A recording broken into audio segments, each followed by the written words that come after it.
Welcome to True Crime Garage. Wherever you are, whatever you are doing, thanks for listening. I'm your host, Nick, and with me, as always, is a man who has mad hits like Rod Carew.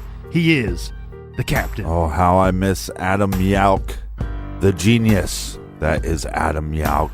It's good to be seen, and it's good to see you. Thanks for listening, and thanks for telling a friend.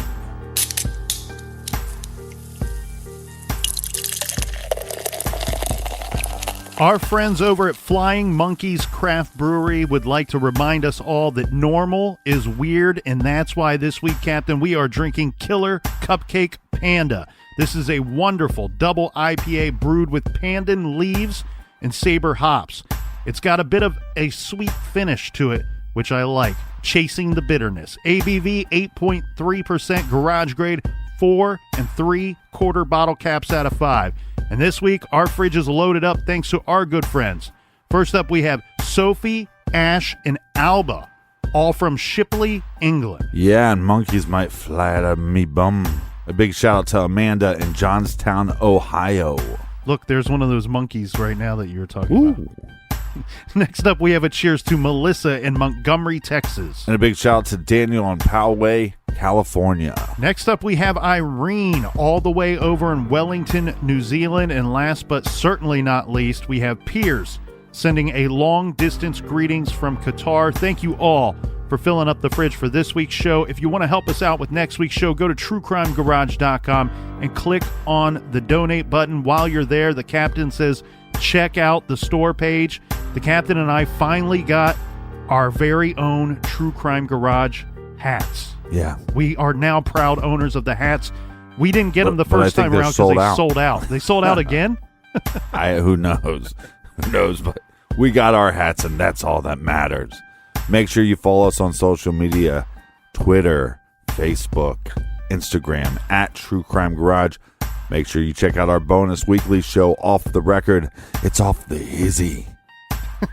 It's off the hizzy, but it's on the Stitcher app. Yes. So check that out. That is enough of the business. Everybody gather around. Grab a chair. Grab a beer. Let's talk some true crime.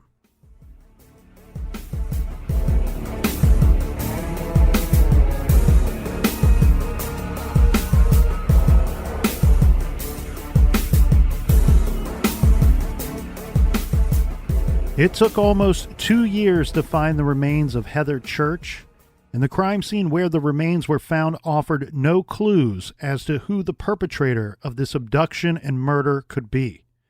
The Daily Sentinel ran an article with the headline, "Girl's Remains Found After 2-Year Search." This from the Associated Press.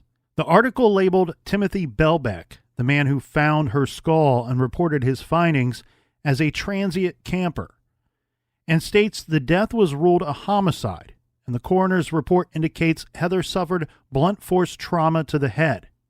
This article has some interesting pieces of information in here as well. It goes on to say Heather was last seen wearing white cotton pajamas and no shoes. She had laid out an outfit for school, and her bedding was rumpled, as if she was asleep until something had awakened her. Enter Lou Smith. Who is Lou Smith, Captain? He's a detective that likes to climb in and out of windows. He's probably best known for his involvement in the JonBenet Ramsey case. I think he's on the smaller side too, Captain. That might give him the extra super ability of climbing in and out of windows. You think so? I don't think he looks small to me, but I didn't either, but I read some story where he decided when he first became a police officer, he needed to bulk up because he was I want to say he was 5'6" to maybe 5'7", but 150 pounds when he first started on the force. He got into some situation where he said a large woman was attempting to drag him across the street, and she was having some success, and that's when he decided, I got to start going to the gym. I got to beef up if I'm going to be I think that was my mother. Well, I like to use the term super cop. Lou Smith is certainly a super cop. In his career, he worked on more than 200 murder cases in which a suspect had been arrested and tried for their crimes. He was a detective with the Colorado Springs Police Department. He joined the force way back in 1966 and worked his way all the way up to the rank of detective.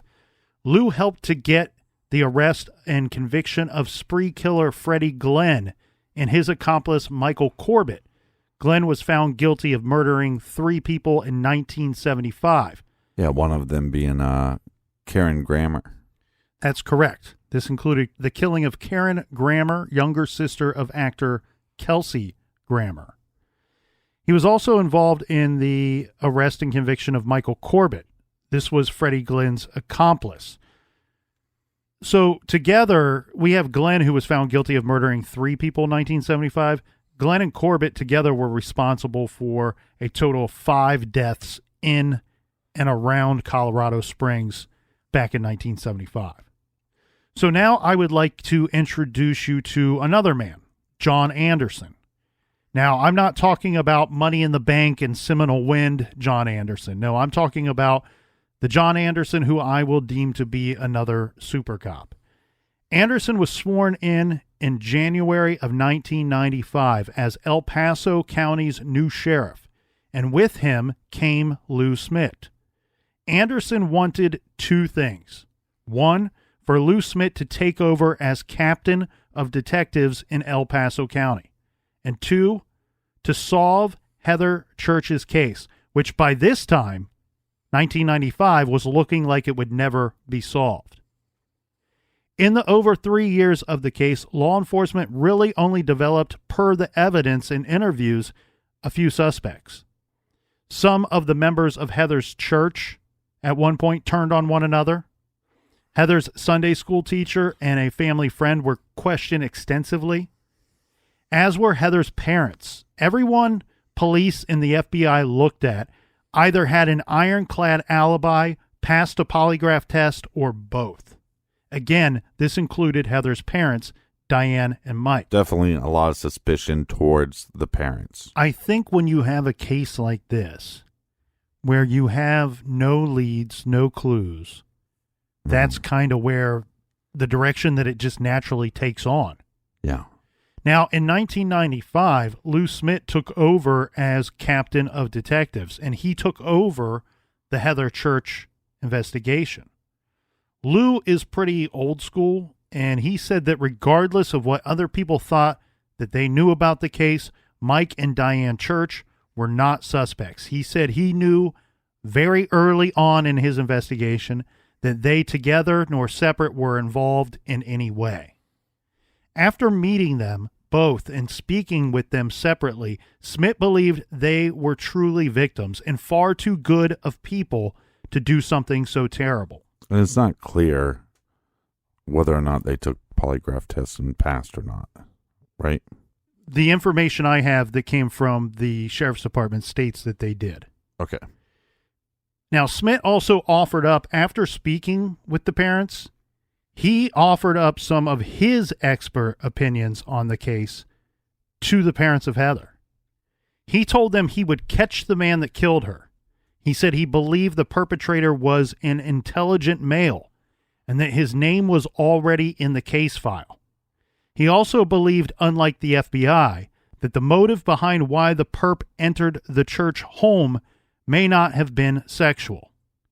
Smit wanted to start his investigation at the very beginning. In reviewing the case, he noted the recovery of fingerprints from the crime scene.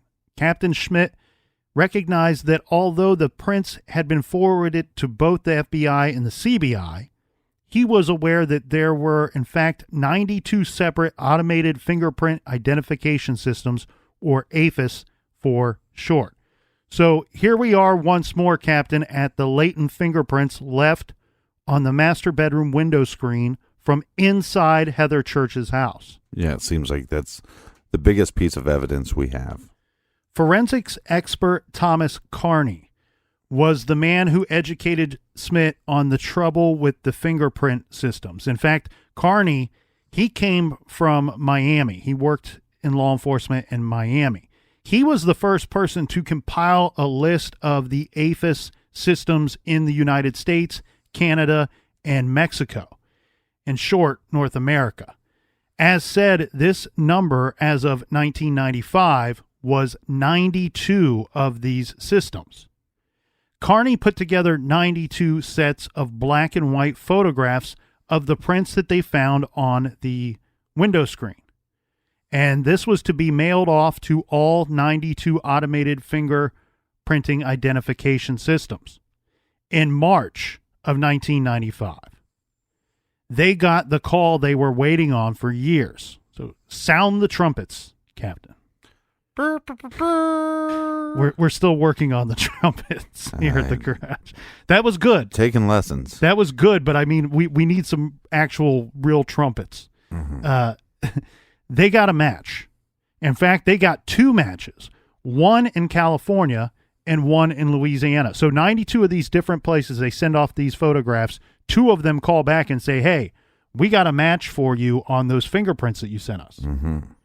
The fingerprints were matched to 42-year-old felon Robert Charles Brown, who lived at 16660 Eastonville Road, and he was one of the church's nearest neighbors. He lived in a double wide about a half a mile from the church's home where he lived with his wife.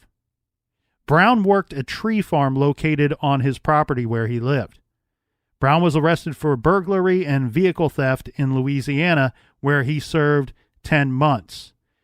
He was also charged with something in California, and I believe he may have served a little bit of time there, but his record, he has a record, but it's for nothing nearly as heinous as abduction or murder. In 1987, his parole was transferred from Louisiana to the state of Colorado. The fingerprints found inside the crime scene at the church's house were submitted and resubmitted over the years to the Colorado Bureau of Investigation. But for whatever reason, when his parole was transferred, his prints were never entered into the CBI system. So even though they're checking them, there's nothing there to match them to. 4 days after they got the match, they arrested Brown outside of a store in town and brought him to the station for questioning. The first thing that they wanted to know, of course, did Brown know the churches? He said no. In fact, he said he was a loner and he and his wife did not socialize much. But we know they're neighbors. Yeah, but he lives a half a mile away. Right. So, again, it's when we talk about these different cases, it's important to always kind of keep in mind the lay of the land. They own that big property. He owned a decent-sized property as well. He was what I believe is reported to be their nearest neighbor, but that's half a mile away. They really wanted to know, had he ever been to the church's house? And this would be for any reason at all. Right. No, he said. In fact, the closest to their home that he had ever been was when he assisted a delivery truck that broke down on the side of the road near the church's long driveway out to the road.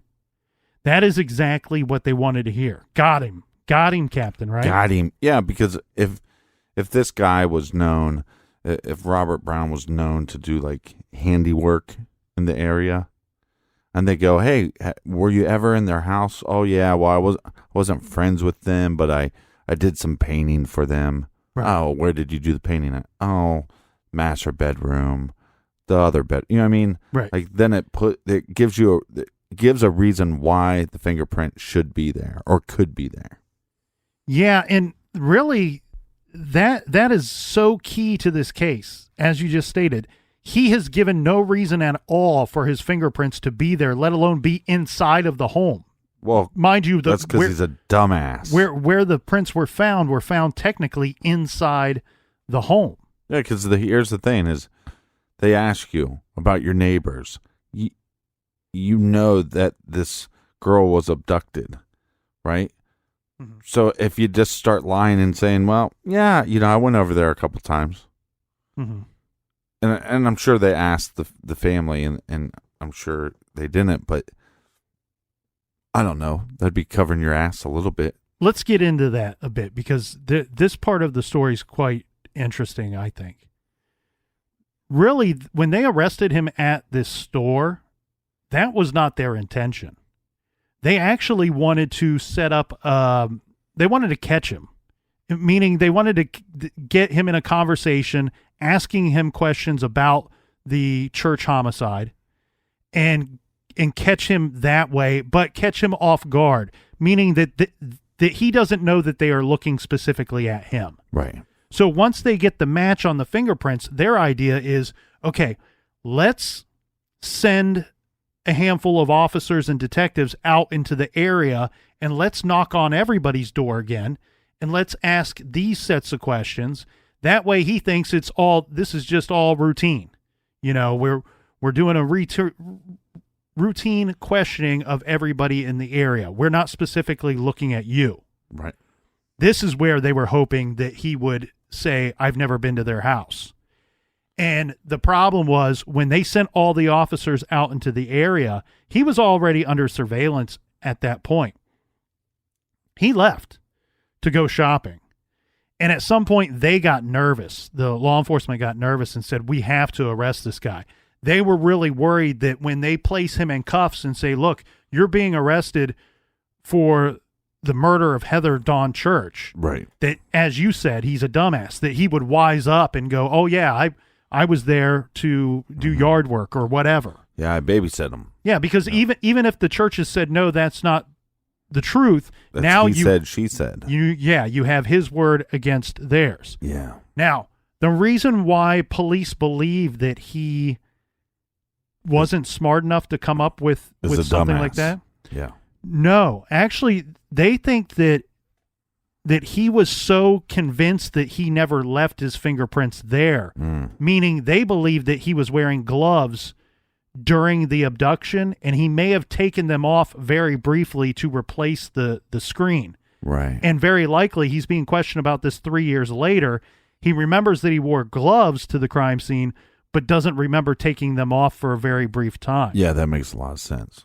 So he's so surprised by this whole deal of him leaving fingerprints there that he tells them straight up, he's without a lawyer at this point in the questioning. And he's telling them, there's no way possible that those are my fingerprints. He said, I don't doubt that you found fingerprints there. I doubt that they're mine. And they say, well, we have your fingerprints back from when you were arrested in Louisiana.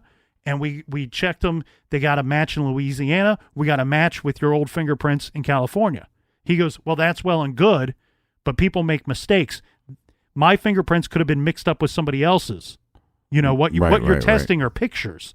He's saying, take my fingerprints right now and test them again because I'm telling you my fingerprints were not there. Right. That's how adamant he was. And they did so. And they checked it again. Right. So now you have that in your back pocket as the detectives are questioning Robert Charles Brown. Yeah, and during all of this, remember, he's asking for everything to be tested again. Take new fingerprints. They're doing all this stuff. Test it again. And while they're doing this, they talk him into a polygraph test. Yeah. And later he's told he failed the test, and he's told again, it doesn't matter how many times we fingerprint you and run the test, they're still matching the set that we found on the window screen at the church's home. Right. The other thing, too, Captain, is during these interviews, while they're being conducted, the police were at Brown's home. They're searching the place. They already had a search warrant before they arrested him. There they found girls' clothing and girls' jewelry stuffed into a pillowcase. He has no children. This is a bit unexplained what this stuff was or where it came from. What is explained is that none of it belonged to Heather. They also... It's probably trophies of some kind. Yeah. So they found stolen items from another home that was another residence that was kind of nearby. Mm-hmm. So these could have just been things that they don't have to be from another murder victim. They could be things that he stole from somebody's home. They found, this is just straight up bizarre. I've never heard of this before, but I do know people steal these types of things. I've just never found one in any of the cases we've covered. They found a stolen Bobcat earth mover machine worth $18,000. Now, Captain, you and I both know that is not a small machine. Mm-hmm. That's a large thing to have stolen from someone. apparently, I don't know why he stole it. He must have used it for some kind of work. Keep in mind, he had that tree farm. He had a big plot of land. There's some suspicions as to what he could have used it for, but his wife was aware that he stole this large machine. She said he used it. The only thing that she knew that he used it for was he dug a big hole with it, drove the machine into the hole, and then attempted to cover it up. Attempted to bury it or just cover it up? Bury the machine. As said, they found stolen items from another house or other residences in the area. This is, some of the more alarming stuff. They found newspaper clippings, a lot of them regarding Heather Church's case. Mm-hmm. He was, in fact, arrested that day and charged with murder. He would be offered eventually, actually pretty quickly after the arrest, he was offered a deal, an offer to his public defender. This would be so he could avoid the death penalty. And this likely may have been the best case scenario for the investigators, seeing that at this point, when they make this offer, all they have as far as evidence goes is his fingerprints. Right. Later on, they did get Brown's wife to admit that he was not home the night Heather vanished. So we have a fingerprint and we have no solid alibi. Correct. Now, Brown, maintained his innocence when he spoke with the police, but he did ultimately end up pleading guilty to murder. This so he could avoid the death penalty. In trade, he got life in prison. This move was quite interesting. The prosecutor, they didn't really think that Brown or his attorney would take the bait, take the plea deal. Right. Because, again, such little evidence. They really made a strong push, and what they did was they were vetting this guy. They were calling where they knew he was from. This guy had moved around a lot. They called his hometown where he lived for a long period of time and realized that former neighbors of his, one of them had gone missing and one of them was murdered. Oh, great. Both of those cases unsolved. In fact, the missing woman... On top of Heather Church's case. Correct. Yeah. And so what their threat was, we'll call it a threat, their threat to the defense attorney was he should probably hurry up and plead guilty to this before we find another body. Right. So ultimately, that's what took place. The prosecutor did check with Heather's parents first to make sure that they were okay with them making an offer. Heather's mother, Diane, said if he is willing to plead guilty, she is willing to let him sit in prison for the rest of his life.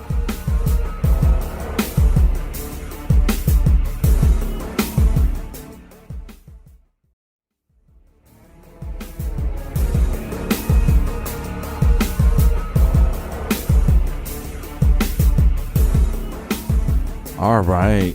Welcome back. Cheers, everybody. Cheers. Cheers. Crispy Kernel. Ooh. Cheers to you through the glass. The crispiest. They've separated us. I feel like I'm kernels. in solitary confinement. Well, that's where you belong. I can't see you. All I do is hear voices. Mm-hmm. So while Robert Brown never confessed to the detectives and never confessed in court, it's believed that he confessed to Susan Lawrence. This was his placement counselor. And what he told her, she passed along to authorities. So let's go through this, what she told the authorities he said to her. She said that he, Brown, enjoyed roaming his neighborhood at night, looking for houses to burglarize. Sometimes he would take things, sometimes he wouldn't.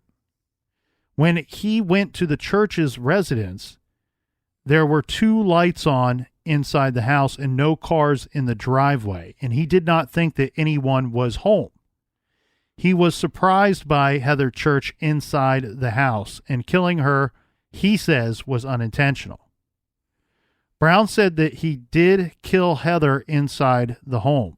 He placed one hand over her mouth and one hand on her neck.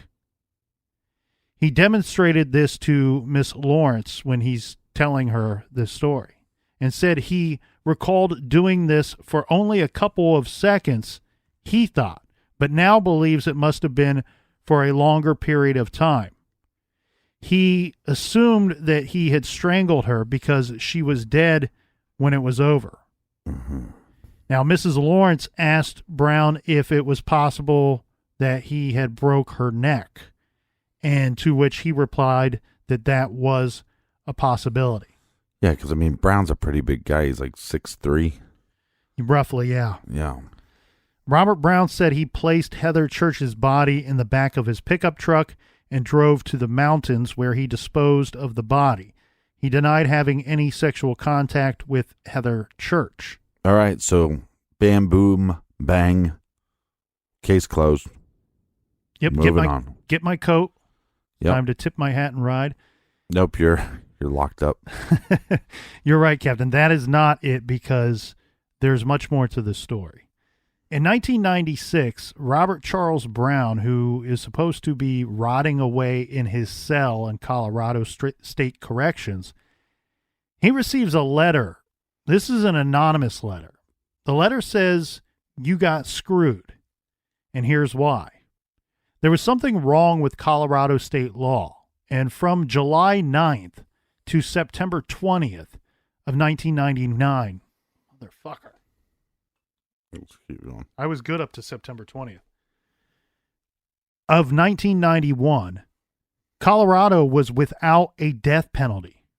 This is truly bizarre. We've never come across anything like this in any of our cases. Mm-hmm.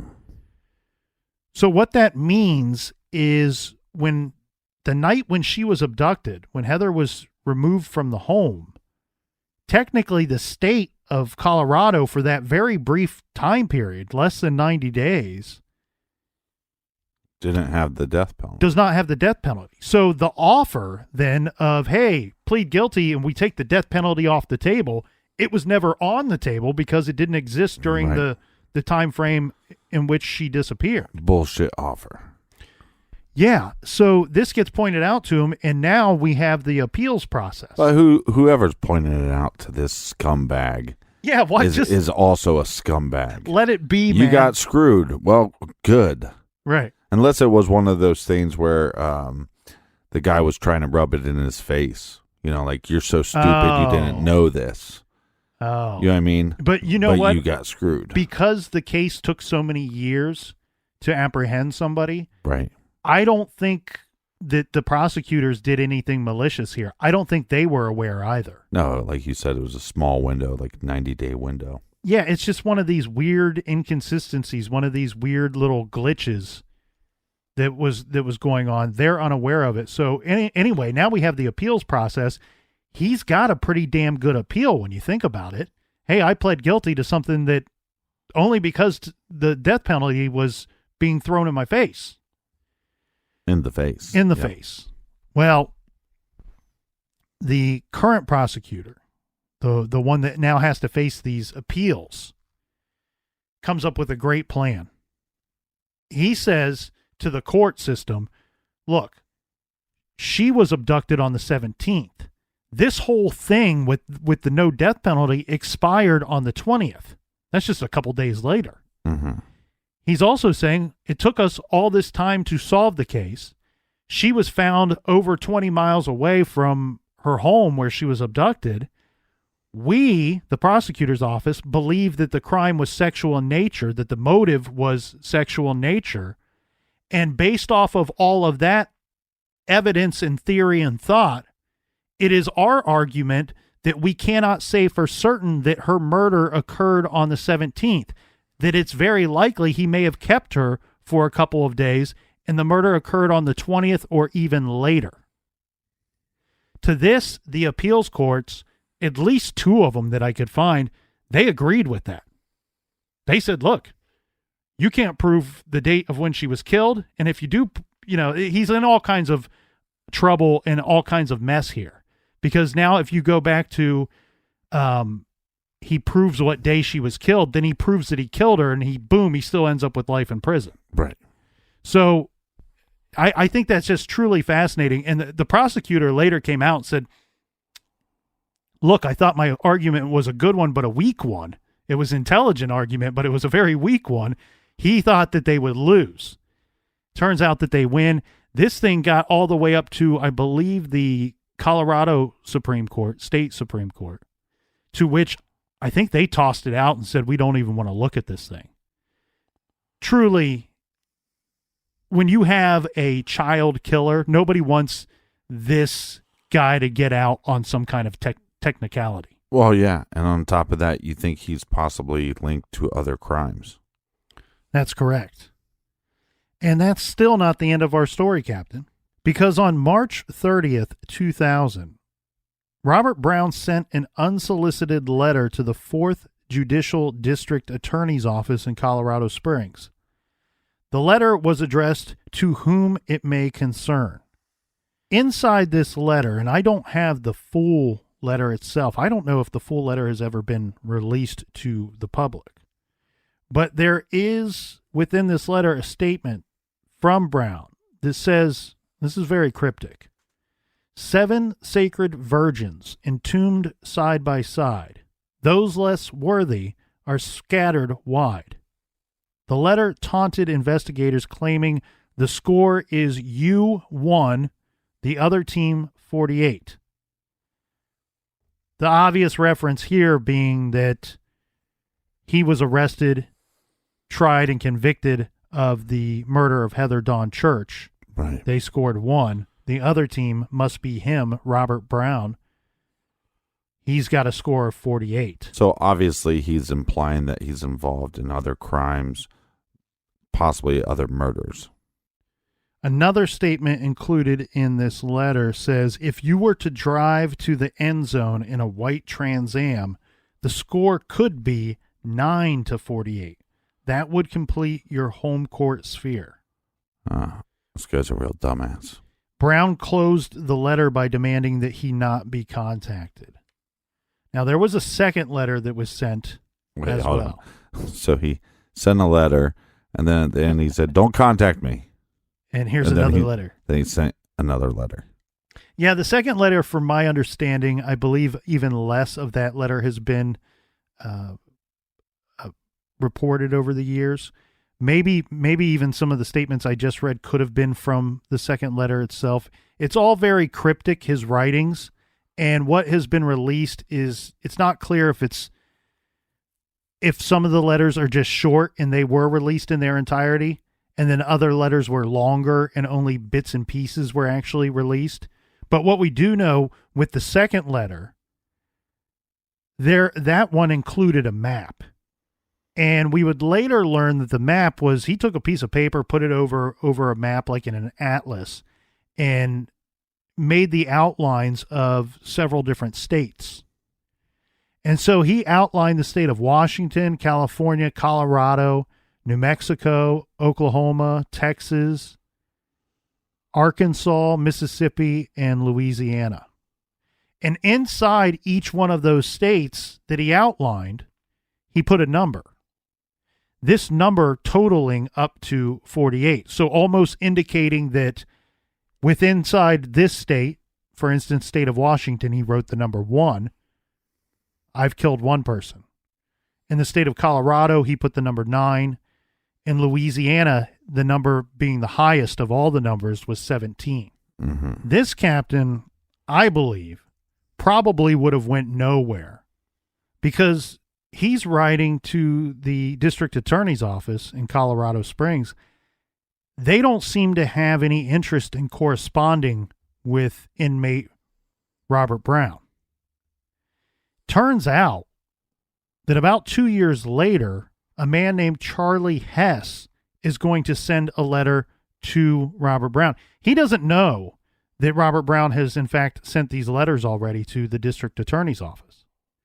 Charlie Hess is a former CIA agent, and he was working with a guy, and I say working, they were kind of doing this as a hobby. But Charlie Hess, along with some other individuals, were working with Lou Smith.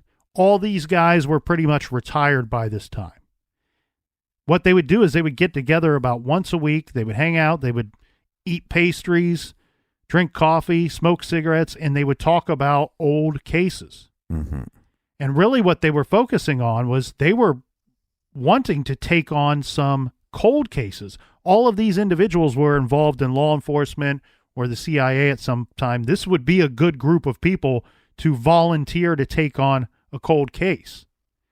Now, during some of their discussions, it comes up that one of the individuals wants to know, hey, Lou, or anybody here in our group, has anybody worked in putting away a murderer that they believe was truly a very dangerous person, that was a serial killer, was one of these people that had numbers, multiple murders that they had committed? Lou Smith says to his group, I always felt Robert Charles Brown was a serial killer. And so much so that when we were working to put him away, we were aware that way back in Louisiana, a neighbor of his, one went missing, and another neighbor was found dead, was found murdered. So there's already a bit of a connection. I've seen a lot of people cover this portion of the story, and a lot of people have done a good job in doing so. But what is usually lost in this, Heather Church's case is usually kind of a by the way, or a way to kickstart the whole story of Robert Brown and his communications with these cold case volunteer investigators. Right. And often it's reported that Lou Smith just had some kind of sixth sense, that he was, it was a gut feeling that he had been working these types of cases so long that he just had a sixth sense that Robert Brown was a serial killer. He had a sense that Robert Brown was a serial killer because they were aware of a missing former neighbor of his and a murdered former neighbor of his. Doesn't take much to, you don't have to have a sixth sense to come up with that. Heather Dawn Church was a neighbor of his as well. So you see a similar type of MO. It's really a bit of a shame that when we talk about these cases from Louisiana, I find it strange that within just a handful of months, these two cases take place. We have a murder, somebody goes missing. Both of these individuals were neighbors of his, but they were neighbors within the same apartment complex as him. And further, Robert Brown worked as the maintenance man for this apartment complex. His brother, I believe, was the owner or the landlord of these apartments.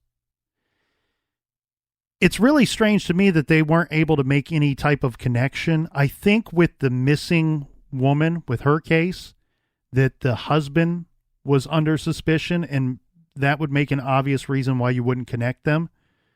But with the missing woman, she apparently had the locks on her doors changed the day before by the maintenance man of the apartment complex, who in fact was Robert Brown. It seems like there would have been a connection to some of these individuals. Yeah, and even though Robert Brown claimed that he didn't want to be contacted, there would be a bunch of corresponding emails for years. Yeah, well, letters. Right. And so it's almost like Charlie Hess kind of befriended Robert Charles Brown and got him to open up. We have a man who says he doesn't want to talk. It is in Charlie's arsenal, though, that he is aware that, look, this is the guy that opened up the dialogue. Mm-hmm. He started the dialogue. On some psychological level, he does want to talk. And so I'm going to work that angle and see what I can get from him. It's interesting that you have a guy, a serial killer, locked up, and I will say serial killer because I believe him to be just that. But we have someone, like we've seen so many times before, now he's coming out playing this game of I know more than you know, and here's all the other bad things that I've done. But I'm not going to tell you all the bad things that I've done. I'm going to hint and nudge and wink you through it, and you got to figure it out on your own. Mm-hmm. It's all really, truly, I mean, it's a lot of it I feel is bullshit. And I don't really want to waste anybody's time here by going through all of the correspondence, because as you said, this goes on for quite some time. And really all Charles Hess wants to do is he wants to sit down and speak with Robert Brown face to face. That's what Charlie Hess did in the CIA back in the day of the Vietnam War. He was somebody that interviewed people during wartime. He gave lie detector tests during wartime. He is extremely good at communicating with people, getting people to open up, getting people to tell the story, tell the truth, and figuring out what are the truths and what are the lies inside their story. He eventually, through befriending, or at least letting Robert Charles Brown believe that the two are friends, got Brown to allow him to speak with him face to face. And this, all it did was open up correspondence, because Brown was giving little hints and winks and nudges saying, I've killed roughly, like you said, Captain, I've killed 48 people, 47 of them you don't know about. In some of their talks and correspondence, he had the number as high as 51, but he was really giving them nothing to go off of. He's like, look, they keep telling him, you got to tell us more if you want us to clear any of these cases. We can't do anything with this, and if you don't give us more information, we don't think you're serious. We think that either you're making this shit up or you've lost it and you believe it to be true and it's not true at all. Mm-hmm. Eventually, they get him to talk and give more details on some of these cases where he will go, maybe give a nickname of an individual, maybe give a spot where he dumped the body, so on and so forth. And this leads them to, throughout months and years of working on this leads them to starting to complete some of the story. Now, mind you, all of the states that he listed, that he drew on that map, he did live in those states, and they could find evidence that he, in fact, lived in those states at one point. And the 3 states that he listed as having the highest number of kills, interestingly enough, are the 3 states where he spent the most time. So there was some stuff, there was some meat on the bone in the beginning for these investigators to believe that there could be some truth to Robert Brown's story. Now, we know with these psychopaths and these narcissists, none of this would come without him getting something in return for offering up this information. He was unhappy with the way that he was being treated. He did not like where he was being housed, and he also didn't feel that he was receiving proper medical treatment. Basically, he wanted to transfer. And again, Charlie Hess pushed him and said, we can't help you unless you help us. Eventually, through a lot of back and forth and through a lot of working and a lot of hard work, what we end up getting is we get another solved case. Because in July of 2006, Brown pled guilty to the murder of Rocio Sperry. He was sentenced to life without the possibility of parole for 40 years. Now, unfortunately, this did not come without Brown getting something in return. Brown was then transferred to the state of Minnesota to serve out his time there. What's very weird here, Captain, is I found an interview with Heather Church's father, Mike, and I believe it was from 2015 or 16, where he had a complaint, and a very valid complaint. He's saying because of Brown's manipulation of the system, because he's working these deals to get moved and plead guilty to an unsolved case, that he did not know where the killer of his daughter was being housed, and he felt that that was unfair. And I agree 100%. Because at some point, Brown was moved, and it wasn't public knowledge to know where he was located. I found a letter that is believed, I have plenty of reason to believe that it was written by Robert Brown, where he states that at that time he was housed in Florida, in the state of Florida. And there he is complaining that they reneged on the plea agreement, that he was supposed to be in Minnesota. And after being in Minnesota for 4 years, they transferred him to Florida, where he does not want to be. And I hope he stays where he does not want to be. Welcome to Florida. Now, the thing, Captain, that we have here, and I do want to say I am very...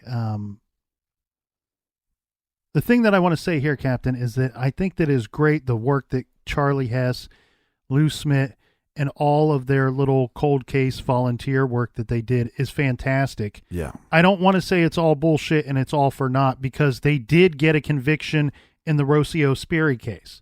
And that was so important, not just to get another case off the books, not just to get some answers, but for so many years, her husband was thought to be the one that was guilty of her disappearance. And we now know that that's not true. Mm-hmm. And that guy was a victim himself, not just from being the husband of a murder victim, but he was a victim of being thought of as being guilty of her disappearance and her murder for so many years. So I'm very glad and very happy that they got that one off the books. I do think that a lot of Brown's communication and a lot of what he hints at, we talk about a number of 48 possible victims. I think that that's total bogus. I think it's a bogus number that he came up with. We're talking about, he's saying this in the early 2000s. And at the time, I believe a number of 48 would put him at the highest number for a serial killer. That's who he wants to be. He's never been anybody important.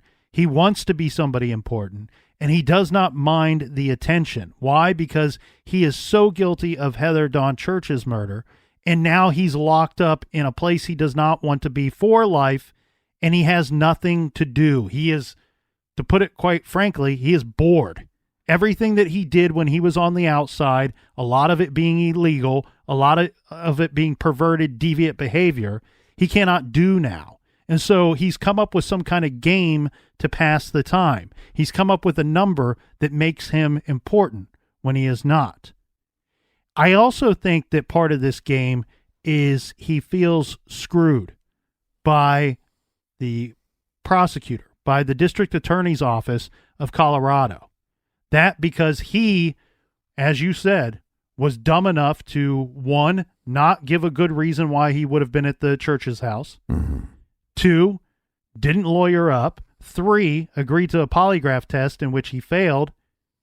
And then 4, pleads guilty so he can avoid the death penalty, yet there was no death penalty. Yeah, so welcome to Florida, dumbass. I think he feels tricked because he was an idiot. He was stupid. He was a moron. He feels tricked. And now his way of retaliating is to send them on this wild goose chase. Keep in mind, who did he direct his letter to? He didn't send it to the media. He didn't send it to the El Paso County Sheriff's Office. He sent it to the district attorney's office, the same district attorney's office that was able to put him in prison for life for the death, for the murder of Heather Dawn Church. Now, I do believe inside this 48, this magical number of 48, Captain, I do believe that there are some other victims in there of note, of ones that he actually provided some detailed information. This would be the murder of Catherine Hayes from Louisiana, Wanda Hudson, and Faye Self, also of Louisiana, Melody Bush, and Nydia Mendoza, both from Texas, and then Lisa Lowe, who was killed in Arkansas. So while I do feel that a lot of his stuff is probably bullshit, I would love to see some further movement on some of these other cases where there was some detailed information provided by Robert Brown. Unfortunately, Lou Smith has passed away. He passed away. He had cancer, and by the time the cancer was found, it had spread to his entire body. Yeah, but I agree. A lot of good work here, and Robert Charles Brown deserves any bad thing that's coming his way. The other thing about his, if you want to try to call them confessions regarding these murders, even the ones where he offers detailed information, what you will see is him minimizing his involvement, him minimizing his role in the murder of these individuals. I personally believe that most of his murders, if not all of them, were sexual in nature. They seem to be that was the motive, the driving force for his actions. I don't know about when he set out to enter the home to Heather Dawn Church's house. But what I will say here regarding his bullshit confession that he offered up to his placement counselor, what do you see there? He straight up minimizes his involvement in the whole situation. It's all so confusing to him. He killed her. He didn't even really know why he killed her. He didn't intend to kill her. And I think that is absolute BS.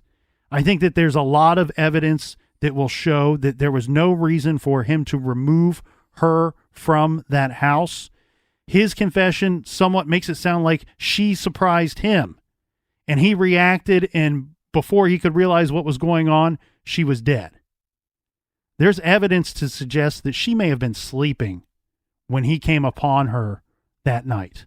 Right. And if he was afraid or got scared all of a sudden because he entered a home that he thought was empty and he reacted and that was the result, you just can't believe that, because if she was sleeping, he had the opportunity to be afraid and then leave the home. After he was in the home and when he left there, the only thing that was missing from that home was that little girl.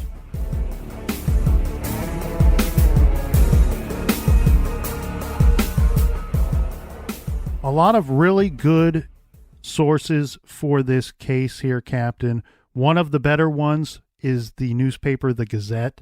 They covered this case pretty extensively over the years and did a very good job. One of the best sources is this week's recommended reading.